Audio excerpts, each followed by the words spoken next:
La première mesure reste le respect de l'état de droit. Le respect de la loi à tous les niveaux doit être notre guide.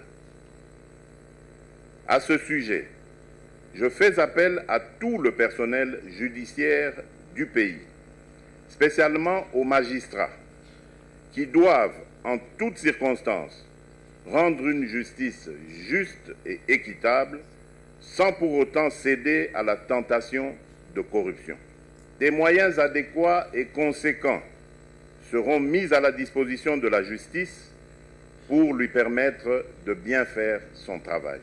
Loin de moi l'idée de minimiser l'approche préventive qui consiste à mener des actions allant dans le sens de sensibiliser et de moraliser la population sur les méfaits de la corruption et des actes asociaux qui lui sont proches pour l'essor socio-économique de notre pays. Ainsi, ces actions de sensibilisation viseront particulièrement les familles, cellules de base de la société et tous les secteurs sociaux. À cette double approche répressive et préventive doit s'ajouter le renforcement du cadre légal et institutionnel de lutte contre la corruption.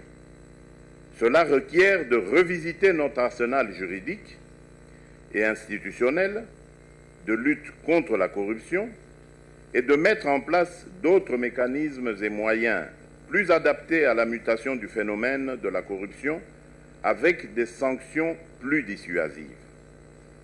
J'insiste sur l'approche répressive pour lancer ainsi un message fort contre les intouchables corrupteurs et corrompus d'hier et d'aujourd'hui.